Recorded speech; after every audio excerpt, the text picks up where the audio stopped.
It is now clear that those of us who thought that the Kenya Kwanza kakistocracy was a disaster for Kenyans as far as their civil liberties and human rights are concerned, now the broad-based administration is an unmitigated catastrophe for Kenyans as they try to hector, bamboozle, cajole, and intimidate Kenyans through propaganda, outright lies, falsehoods, gaslighting, threats that look like a terribly scripted and poorly rehearsed drama piece, all aimed at balkanizing the country in their quest for a 41 versus 1 narrative reminiscent of the disaster that they visited on this country in late 2007 and early 2008. Public demonstrations from time immemorial have always been accompanied by burning of effigies of leaders, and indeed sometimes making of coffins where the leaders' effigies is placed and then burned or buried. All this was happening during the analog phase of the people's development. But now, with the advent of the digital age, these protests have moved to the internet, where through AI, the same effigies are now created, placed in a coffin, and burnt, and that is nothing new. That's how demonstrations have always been. It's just that now they have moved on the internet. Any leader who has a thin skin and can't withstand this is invited to step down from leadership. Those enforced disappearances, abductions, and other extrajudicial activities by the authorities that were happening under the Jubilee administration indeed angered Kenyans, such that they welcomed Kenya Kwanza promise to end these atrocities and elected them to office. However, Kenya Kwanza has failed, or they are unable or unwilling to end these atrocities. But some things that are notable are, A, the Jubilee administration is no longer in office. So they are not the perpetrators of this nefarious atrocities. They left office. Uhuru Kenyatta left office. The then IG left office. The then Director of Criminal Investigation left office. The then NIS bosses left office. Yet these atrocities continue. Who was in that administration of Jubilee and is in the current administration and was in a vantage position to continue these atrocities from Jubilee to Kenya Kwanza, and now broad-based kakistocracies? Kenyans should look no further for the perpetrators of these atrocities. Remember the Mambo ni Matatu statement that was followed soon after by the abduction of a famous Kenyan industrialist who also happens to be the biggest investor in Western Kenya, Jaswant Singh Rai. And Kenyans kept quiet. That is how the rain started beating us. Our deputy party leader and governor of Trans Nzoia County, His Excellency George Natembeya, was right to respectfully point out the poverty in Western Kenya, the wrongs committed by abducting protesting youths. For Kimani Ichungwa, who was the chairman of the budget committee in parliament at the height of economic marginalization of the Western region, should not think we have forgotten his role in even denying Western Kenya equitable share of CDF by pushing through an amendment that made sharing of CDF equal instead of equitable, resulting in impoverishing Western Kenya by denying Western Kenya a total of 14 billion shillings during his ignominious reign as chairman of the budget committee for 5 years. His childish and uncouth attack on Natembeya reflects his low opinion of leaders from Western Kenya, and the Speaker of the National Assembly should tread carefully with friends like Ichungwa, who will happily lead him to a terrible and ignominious exit. To imply that Natembeya abducted and murdered people is a legally actionable offense on the integrity of George Natembeya, and we dare Ichungwa to go to Mount Kenya region and say that in a public gathering. Yes, we are economically marginalized as a community, and any attempt to shut us down by branding us tribalists will not work, because it is tribalism practiced by the likes of Ichungwa that has terribly marginalized us and hurt Western Kenya, but hopefully not permanently. We call on His Excellency Governor George Natembeya not to despair, but to up his defense of the community by fighting for our rights, and indeed all Kenyans. There was a coded message passed by the Honorable Speaker of the National Assembly, Honorable Moses Maskewe Tangula, at the funeral of his mother. In Bukusu, he said, Natembeya ararongas. That's a coded message. We heard that coded message in 2013 in Bumula against Wakoli Bifoli. We heard that message in 2022 in Tongaren against me. We heard that message in Kandui against Wamunyinyi. That Hurongazi, we heard that message spoken against Wangamati. That is a coded message by Moses Maskewe Tangula, meaning he'll rig the election.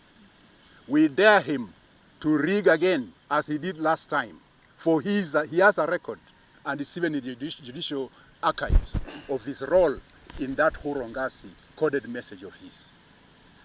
What Natembeya said was nothing new. Raila Amolo Odinga said it in Homa Bay, in front of the same Ichungwa and the President, William Ruto. They did not react like that. Why are they reacting like that to George Natembeya? The failed 13th Parliament, under the leadership of Ichungwa as the majority leader, and the Honorable Moses Maskewe Tangula as the Speaker, will go down in history as the worst parliament ever since independence. Kwa mzee Atwoli, tunaweza kumsamehe. Amekuwa mzee. And you know, even fools grow old. So yeye tunaweza kumsamehe. Lakini mtu kama Waluke remember how he got away with that court case. So lazima angekuwa naozea jela. So lazima aongee hivyo, thinking that is pleasing the president. And that is the tragedy of Bungoma. The quality of leadership we are having in Bungoma is a shame. It is embarrassing that you can state such a thing. Mtu anaweza kujiabduct na ajiue. That is what they said about Robert Ouko. And that is what they are saying now. I did not expect that from a parent, a leader, worth his salt. So those ones, with Atwoli, you know, I don't want to comment. You know, I think he's too old, and I think he's becoming, you know, when you pass a certain age, your faculties become compromised. And as a medical doctor, I can't blame him for it. And we applaud our deputy party leader, second deputy party leader, Mheshimiwa Governor Natembeya, for the boldness, for demonstrating very strongly that as a party we stand for the people, we stand for Kenyans, and those that have been abducted, we stand with the missing families of the missing people, missing persons in Kenya. And we want to encourage Governor Natembeya that as a party, and I'm sure many Kenyans that have gone through this are with him, he should not despair or do anything that would appear that he has been intimidated, as he should live na mtu hata kidogo. If you talk about the man who, you know, tried to lecture our governor, huyu Kimani Ichungwa, we know Kimani Ichungwa very well, and you also know that he cannot address a rally even in his own Kikuyu constituency. Yes. You are also aware that his house was burned when he voted yes for the Finance Bill 2023 and the one of 2024. Yes. You are aware that he is only found in Nairobi in State House or anywhere outside Nairobi with the president, but he cannot move alone. Yes. Even to Mount Kenya region, he cannot move to Kiambu and address a rally. Alafu anakuja hapa Bungoma kutusi watu viongozi wa hapa Western. We cannot allow that, and we are warning him. Tulifanya heshima, tungemngojea, ilikuwa matanga ya mama yetu, mama ya speaker. Yes. We are warning huyu Kimani Ichungwa asijaribu kuleta hiyo ujinga ako nayo hapa Western region. Yes. Kama viongozi, we are not going to sit back and watch mtu atoke nje kufanya matusi kwa governor Natembeya. Yes. Na tutaendelea kusimama na yeye. We are going to issue another statement in Nairobi with our partners, coalition partners. Mnajua we are at the moment working towards a coalition and will be coming up with a comprehensive statement from coalition partners and ourselves. Finally, Kimani Ichungwa is the leader of minority. Leader of majority. Sorry.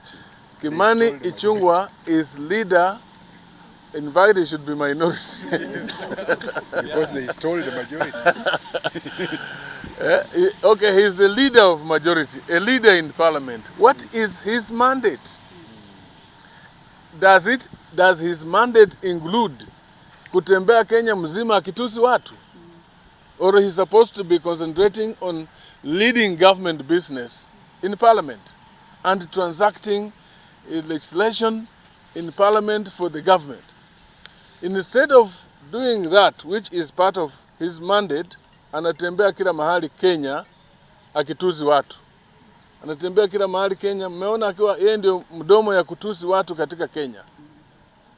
So mimi nataka kumuonya on behalf of my colleagues wenzetu hapa, Kimani Ichungwa, fanya kazi yako. Yes. Waachana na watu wengine. Matusi hiyo umekuwa ukifanya hii muda yote, lazima itafika kikomo. Yes. Na hivi ujue Kenya kwanza inaenda kukwisha.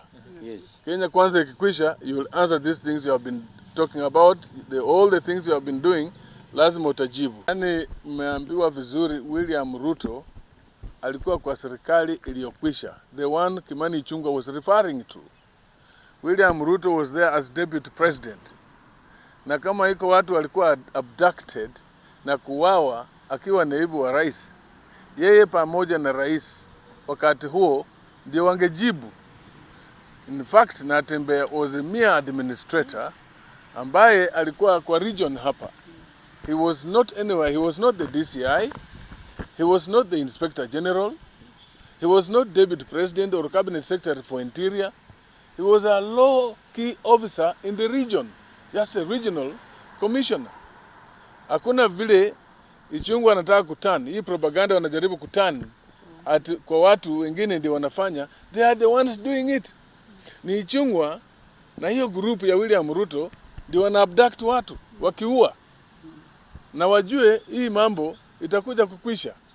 Lazima Wakenya waamuke tumalize haya mambo ya abduction. William Ruto himself admitted, na vile Natembeya alimwambia, alisema atakomesha abductions. Alisema atakomesha abduction, lakini wazazi nyinyi na nyinyi muongee na watoto wenu waache kufanya hizo vitu wanafanya. Yani that was a direct admission. Yes. That has been, he's aware of his officers abducting people, the youth. Na ataisimamisha, lakini na nyinyi wazazi muongee na watoto wenu.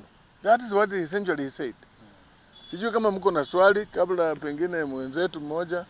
Niambie gavana Natembeya kongole sana kwa kuonyesha ukakamavu na ujasiri ambao ulionyesha jana kule kwa Matanga. Sasa hivi kama inji pale tumefika, tunahitaji viongozi ambao wanasimama kuzungumza kwa niaba ya Wakenya milioni 50. Natembeya ni kiongozi mmoja wapo ambaye amejitokeza na anaonyesha kwamba ako tayari kutetea wananchi wa Kenya. Na sisi kama vijana tutazidi kumpea support ambayo anahitaji, tutazidi kusimama nyuma yake. Na kwa vijana wa Kenya, mimi nataka kuambia hivi. Hii serikali imeamua kwamba imalize vijana. Na sisi kama vijana tusiogope, lazima tuzidi kuambia serikali yale maovu ambayo wanafanya. Katika streets walituua, lakini katika mtandaoni hawatatuweza. Tuendelee kuzungumza bila uoga ili tutetee vizazi ambavyo vinakuja mbele. Tunasikia huzuni sana. Mtu kama Waluke anapoongea ati watoto wetu wanakuwa adopted wenyewe. Sisi tunalia watoto wanauawa. Wengine wamama hatujui wako wapi, tunafunga mkanda usiku na mchana. Alafu anarudi kusema watoto wanakuwa adopted wenyewe. Tunaona hawakuwa na heshima na hiyo matanga ya huyo mama. Hiyo matanga haikuwa na heshima, ilikuwa ya siasa, haikuwa matanga. Kwa sababu hata Moses Wetangula mwenyewe kwa matanga ya mama yake hakupatia heshima mama yake, matanga heshima. Hiyo matanga ilikuwa ya kutukana watu na kudharau kila mtu na kufanya vituko vyenye vina maana hata kidogo. Hiyo haikuwa mazishi. Hiyo ndio ninaweza ongea. When Mheshimiwa Natembeya, governor, said about poverty in Western. Actually, when Kenya Kwanza came to the administration, they promised they will bring a new factory in Nzoia. Nzoia ikaanguka, imeanguka, vijana wamekuwa wako na employment. Mumias imeanguka, vijana wamekuwa wako na employment. Kitinda hapa wametupromise ati itaamuka, sijui itaamuka when. Because those are the factories that could have improved the economy of our region. So he's very right, actually. On that he's very right. When it comes to abduction, every day these leaders, including our party leader, hata jana, ameongelea about abduction. Everywhere that is going, msimamo wa party ni kwamba abduction isimamishwe. Na serikali inajua. So we are saying whatever Natembeya raised is nothing new. Hiyo ndio msimamo wa chama, na sisi ndio chama tunaongelea wanyonge. Tafadhali serikali iongeze security, serikali itupatie ile yenye iliahidi Western region. Otherwise we stand by that statement as a party, na wafuasi wetu wote lazima wajue ya kwamba as a party we will stand together and we shall stand with a common person. Tuhakikishe ya kwamba tuwe na usalama. Viongozi wetu kwa viwango vyote ambavyo tumepikiwa kura, wananchi na waomba sana tuwaheshimu. Matanga ya maana kama ile ya mama ya Right Honorable Speaker Wetangula, hiyo ni matanga ambayo kila mtu kiongozi yoyote even kutoka nje ya nchi lazima wafika hapo walie kukonsole na familia ambayo imefiwa. Lakini hizo statements ambazo viongozi wenye walitoka nje walikuja na wanaongelea kuhusu viongozi wetu ambao wamechakuliwa hapa Bungoma County, hiyo kweli ni kitendo cha upusi na ni ujinga sana, sio heshima. Kiongozi yeyote Bungoma County iwe Kenya aheshimiwe. Na chenye naomba wananchi wa Kenya Bungoma County, na waomba mkuwe watulivu, siasa haichafika. Sisi kama wana DAP Kenya, chenye tunaomba usalama, na viongozi wenye wako mbele msituweke saizi kwa hali ya siasa. Na saizi tumepaki na miaka 3, lazima tufanyia hawa Kenya kasi. Hiyo maneno muachane, na muhakikishe ya kwamba kama mtu amefiwa, sisi viongozi tufika hapo tumulie, sio kumpikia kelele ama kuset ground ya kupikia wengine kelele, sio heshima. Mimi naomba tuwe na usalama. Na chama ya DAP Kenya, viongozi wote Kenya mkuwe tayari kujoin hiyo chama. Bungoma County tuko na tutaendelesha hii chama iende kwa upeo wa juu.